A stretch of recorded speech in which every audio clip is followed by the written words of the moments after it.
ये बड़ी कीमती बात है। मेरे वालिद साहब रहमतुल्लाह अलैह से मैंने मुतअद्दिद मरतबा सुना, साहबा रज़ियल्लाहु तआला अन्हु की शान में भी, अहलुल्लाह की शान में भी, वली जो होते हैं अल्लाह के उनकी शान में भी, जो बंदा बेअदबी करता है,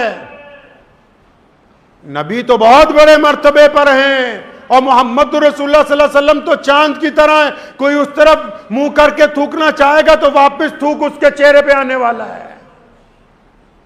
साहबा सितारों की तरह है, अगर चांद की तरफ मुंह करके थूकोगे तो वापस मुंह पे आएगा, सितारों की तरफ भी अगर मुंह करके थूको तो वापस मुंह के ऊपर आएगा। शेर इस्लाम मौलाना हबीबुर रहमान सानी लुधियानवी रहमतुल्लाह अलैह फरमाया करते थे कि बेटा अच्छी तरह इस बात पर यकीन कर लो कि जिसको नऊज़ बिल्लाह सहाबा किराम रज़ियल्लाहु तआला अजमईन पर तनकीद करने की आदत है, या उलमाए हक पर तनकीद करने की आदत है, या अल्लाह के वलियों पर तनकीद करने की आदत है, वो 100% उसका खून हलाल का नहीं है। जिन रगों में हराम का खून दौड़ता है बस वही अहले बैत के और मोहम्मद रसूलुल्लाह के सहाबा के खिलाफ बोल सकते हैं। जिनकी नस्ल हलाल की है, जिनके माँ बाप हलाल के हैं, वो कभी रसूलुल्लाह के साथियों के खिलाफ नहीं बोलेंगे। अगर ये बात यकीन ना है मेरी इस बात पर, तो सलमान मियां तुम भी और जितने और बदबख्त हैं वो भी, आजकल तो सहूलत दस्तयाब हो गई है, अपना डीएनए टेस्ट करवा लो, 100% रग में हराम निकलोगे, क्योंकि जिन रगों में हराम का खून है वो मोहम्मद रसूलुल्लाह से बगावत की बात करते हैं। वरना जो दुश्मन भी होता है ना हमारा, हमारे सामने जो आके लड़ता है, हमारी मुखालफत में लड़ता है, वो कभी बदतमीजी की बात नहीं करता, वो ताकत के बल पर लड़ता है। और जो बदतमीजी और गलाजत की बात करते हैं उनकी रगों के अंदर जायज खून ही नहीं है, इसलिए वो गंदी बात करते हैं। वो कहा नहीं किसी ने कि दुश्मन भी मुझको खानदानी चाहिए। इस्लाम ने आज तक जिनसे मुकाबला किया है, मैदान जंग में जिन लोगों से इस्लाम की आज तक जंगें रही हैं, जो हमारी सामने की सफों में मौजूद रहे हैं, वो भी घटिया नस्ल के नहीं थे। उन्होंने गिरी हुई बातें नहीं की। कभी कभी तारीख उठाओ, मैं तारीफ नहीं कर रहा, अबू जहल की जब गर्दन उतारने लगे तो उसने कहा जरा नीचे से उतारना। साहबा ने पूछा क्यों? कि जब तुम्हारे नबी के दरबार में गर्दनें रखी जाएं तो पता लगे किसी सरदार की गर्दनें ऊंची होनी चाहिए। दुश्मन भी खानदानी, ये तो दुश्मनी के काबिल नहीं है जो साहबा की शान में बदतमीजियां करते हैं।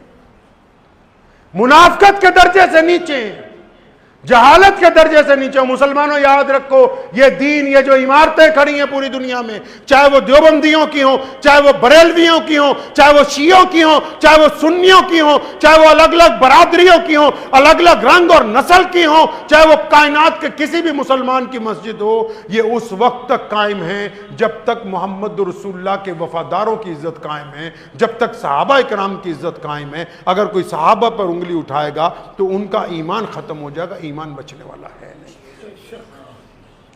अपने बच्चों को बताएं, हम तक जो दीन पहुंचा है सहाबा ने पहुंचाया है। इमाम बुखारी ने जितनी रिवायतें की हैं सहाबा से की हैं, इमाम अबू दाऊद की रिवायतें सहाबा से हैं, इमाम नसई की रिवायतें सहाबा से हैं, इब्ने तैमिया ने किसी को रिकॉर्ड किया तो सहाबा को किया, इमाम सयूती अगर किसी का हवाला देते तो सहाबा को देते। अगर सहाबा है तो दीन बाकी है, अगर नऊज़ बिल्लाह सहाबा के ऊपर उंगली उठाई जाएगी तो आपके पास दीन बाकी रहने वाला नहीं है।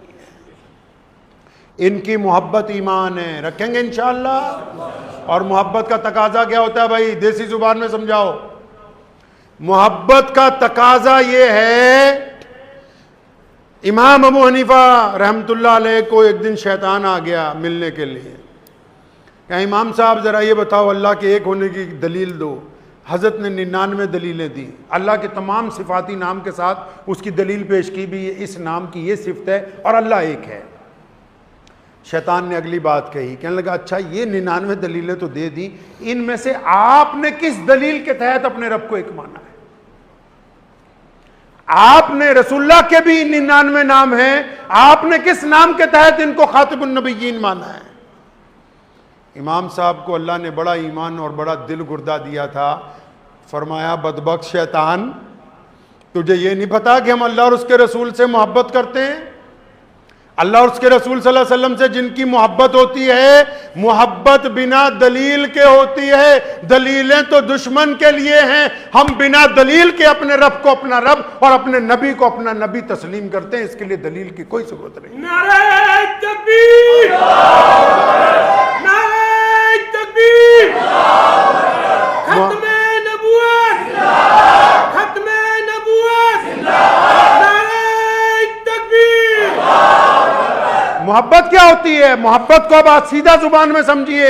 हमें जिससे मोहब्बत होती है, हमारा कोई दोस्त, हमारा भाई, हमारा कोई जानने वाला 10,000 बार भी आपको आके कहे कि यार तेरी बीवी खराब है, तेरा बेटा खराब है, तेरा भाई खराब है, अब क्योंकि आपको उनसे मोहब्बत बहुत ज्यादा है, आप उनकी बात सुनते हो, कबूल नहीं करते।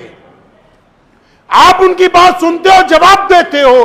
तो मुसलमानों याद रखो, हमें जो सहाबा से मोहब्बत है, हमें जो सहाबा के इमाम, हम सब के नबी खातमुन नबीयीन मोहम्मद रसूलुल्लाह से मोहब्बत है, हमें जो अल्लाह से मोहब्बत है, वो बिना दलील के मोहब्बत है। जो बंदा दलीलें लेने लग पड़े और व्हाट्सएप पे मौलवियों से पूछने लग पड़े कि यजीद सही था या नहीं था, जब था या नहीं था बीच में आ जाएगा ना, तो इसका मतलब है कि मोहब्बत को कीड़ा लग गया है। और जिनकी मोहब्बत को कीड़ा लग जाए वो बेईमान होते हैं, बदखुल्क होते हैं। इसलिए अपनी मोहब्बत को कायम रखिए। मोहब्बत में चूं चरा नहीं होती, मोहब्बत में इताअत होती है, वफादारी होती है, खुलूस होता है।